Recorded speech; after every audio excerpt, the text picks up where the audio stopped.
Hi guys, James at RampantLionReviews again for you today with another beer review. For this one we are going to head over to New Hampshire in America, and this is my first visit to the state on the channel actually, and we're going to visit one of the really quite well known breweries from up there. So for this one we are going to go to Smuttynose Brewing Company and we're having a taste of their Baltic Porter tonight. This one is a very highly rated beer, 99 overall and 100 within the style on Rate Beer, so it should be really good, and this brewery are very highly regarded actually, so really looking forward to trying this one. It's always cool to try beers from different states in America, and I hope you guys watching over there do enjoy this review. But anyway, as is usual with my beer reviews then, I'll tell you a little bit about the brewery. If you do want to get straight to the tasting, just fast forward. All the usual links are in the description below. That's the brewery website, the link to my future reviews that hopefully I can do from Smuttynose Brewing Company. This is the very first time I'm trying one of their beers, of course. There's all the usual social media. If you want to see more beer reviews, do subscribe to the channel.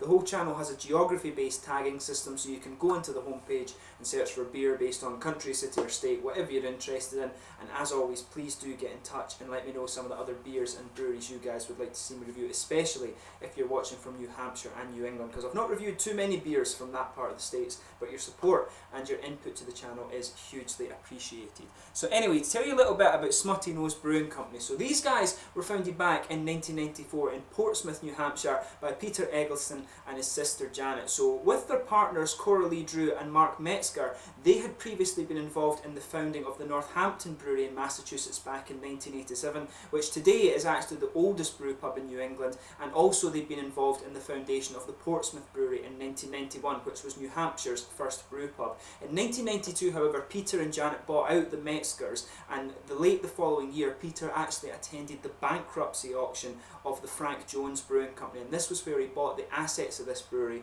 and this was the one that would later become the Smuttynose Brewery in early 1994, and the first beers were produced there in the summer of 1994 as well. The name Smuttynose, of course, comes from the largest island of the Isles of Shoal off the coast of New Hampshire. So in January 2000, Peter and Janet bought each other out of the partnerships, and from then on Janet was the sole owner of the Hampton brewery, while Peter and his partner Joan Francis continued with the Smuttynose and the Portsmouth brewery. But the brewery grew very strongly, and they also began to search for a new base, and they actually settled on the Tow Farm property in 2008, and they began to construct their new brewery in 2012, and this was completed in 2014, which marked the end of 20 years of brewing in Portsmouth for the company. This new facility is maybe about an hour or so, something like that, to the south of the city of Portsmouth, but still very close to the coast actually. But they opened their hayseed farm style restaurant at the brewery the following year in 2015. So as you can see, these guys have been around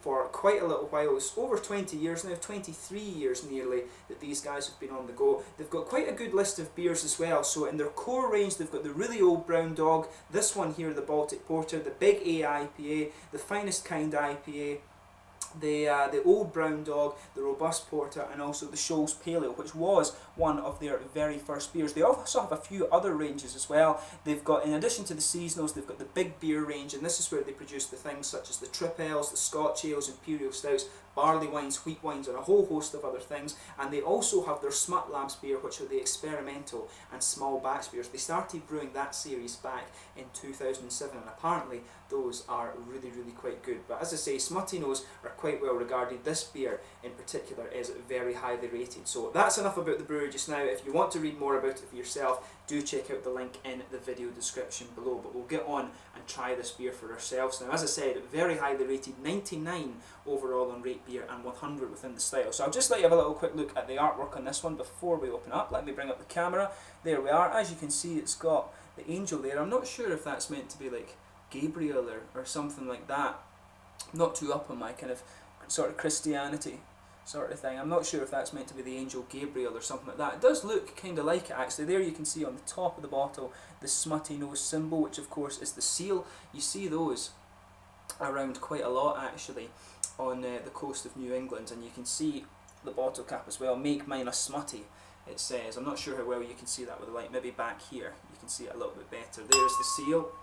And yeah, really nicely presented beer. This one is 9% alcohol by volume, so I'm surprised they're calling it a porter. I would have guessed that that is getting into Imperial Porter territory. Maybe not over in the States though, but I think in Europe this one probably would be classed as an Imperial Porter. It says this one is hopped with Sterling, which if I'm not mistaken is an English hop, and it uses a malt base of North American Turo, Munich 10L, Cara Munich, Cara Hell, and also Carafa 2DH. And this one uses an old Bavarian lager yeast. And that makes sense, of course, because porters are kind of similar in flavour profile to stouts, but they do always have a lighter mouthfeel to them. So yeah, let's get this guy out then and we'll get on with the tasting. Really looking forward to this one. And this is actually my first craft beer that I'm having from New Hampshire, so this should be really good.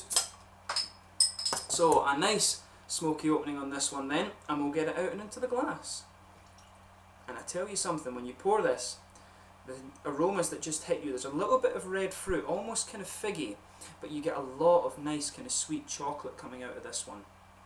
But really quite nice looking beer this. As you can see, that head has just faded away really fast actually, but you can see it's this nice typical ebony rosewood colour. If I hold it up to the light, it's actually got a good bit of a kind of red, sort of a reddish ruby colour to the hue of this one. It looks really nice. It would be transparent, I'm sure, but it's very dark, so of course you're not going to be able to see any of the transparency on this one on the camera, but very nice looking beer, and you can smell that nice chocolate and toasted brown sugar just as you're moving this one about. So let's give it a shuggle and see how else we get on with this one. There's quite a few little bubbles of carbonation in this one, incidentally. It's not such a big bubbled one, but let's have a look at the aroma more closely and see what we get. Yeah, it's actually quite a mild aroma for a porter, this one, I would say, but we'll sugar it up and see what else we can get out of it. Yeah, it comes across like really quite bready. It's got this almost kind of brown bready character, but when you sugar it up you get a lot more out of it. If you just let it settle, of course, it smells very, very mild, but when you sugar it up there's a nice big kind of toasted brown sugar coming out of this one. It does smell quite sweet. It's almost more of a caramelly thing than a sort of treacle or molasses. It's not quite as dark a brown sugar as you might expect, but there's a sweet bit of chocolatey character in there. As I said, it smells kind of bready, and there's a good bit of earthiness from the hops, I would say, as well. Maybe a little bit of herbal character too.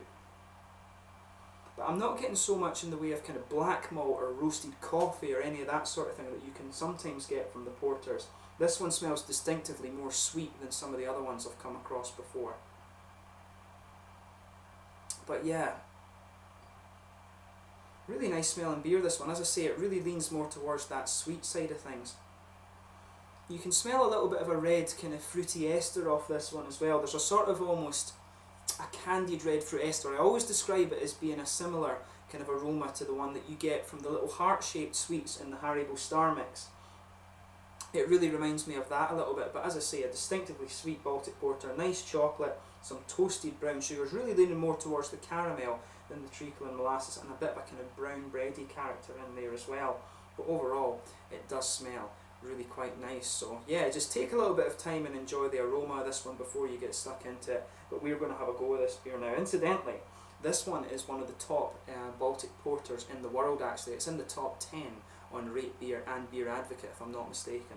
So let's get stuck into this now. This is the Baltic Porter from Smuttynose Brewing Company in Hampton, New Hampshire. My very first taste of a New Hampshire craft beer. Skål, Slanja.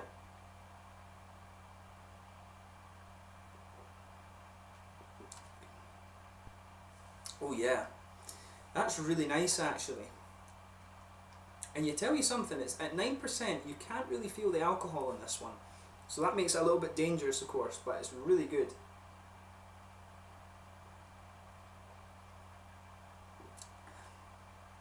Yeah, that's really nice. It kind of comes across in the way you would expect from the aroma. You know, it is distinctively more sweet, but it's later in the, when you start to move into the aftertaste, that's when you get the more roasted flavours out of this one. But when you get into the aftertaste, you can pick up a little bit of the kind of roasted black malts in there. There's a little bit of a coffee-ish, smooth character to this one, but really it's more the black malts. In the middle of the palate, you've got a nice kind of sweet chocolate. I would say it leans more towards a kind of a dark chocolate, a high cocoa chocolate, than a milkier chocolate, but there's a good bit of toasted brown sugar in there as well. But like I say, as the flavour progresses and progresses into the aftertaste, it really does become more and more roasted. It really is quite a lovely beer, this one. And I love how the mouthfeel is. It's got a big oily mouthfeel, but it's really got a nice wet character about it as well, which makes it really drinkable. But yeah, that's nice. If you get the chance to try this one, definitely do. If you're watching in Sweden, you can get this guy in the small porters. It still is quite widely available on the Systembolaget website, which is where I got it, of course. But this is a really nice beer and definitely worth checking out.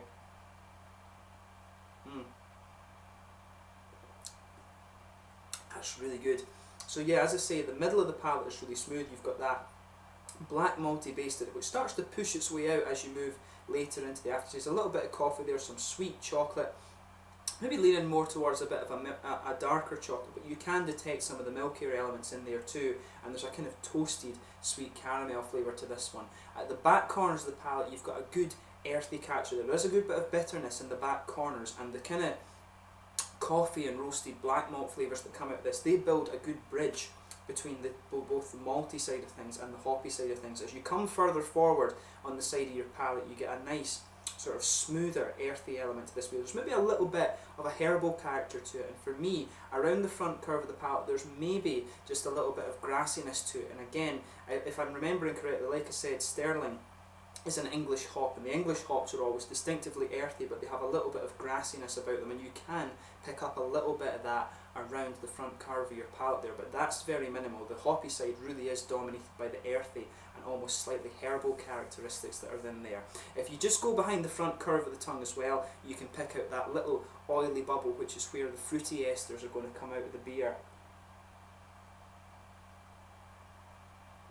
And for this one, they are actually quite nice. They really are quite smooth. For me, there's a good bit of a figgy character in there. It's not a candied fruit ester in the same way that it came across as in the aroma. It really is a bit thicker than that. It's maybe kind of raisins, I think, sort of figs as well. I don't think it's quite sharp enough to be plums, but sort of raisins and figs is probably a good way to describe the red fruity ester that you're getting out of this beer. But really, this is lovely. You know, in terms of the rating it has on Rate Beer, you know, I could agree with that. It's certainly a very, very good Baltic porter. There's no doubt about that. I need to review more of these styles for you on the channel now. This one is really good actually. I don't think I've had too many Baltic porters from America actually. I think most of the ones I've tried have been from here in Scandinavia. I've had a couple from home in Scotland as well, and I've had some from other countries, but I don't think I've had all that many from America. So that's maybe something I need to look into a bit more. But in terms of the mouthfeel of this beer, I would say this one is mid-bodied.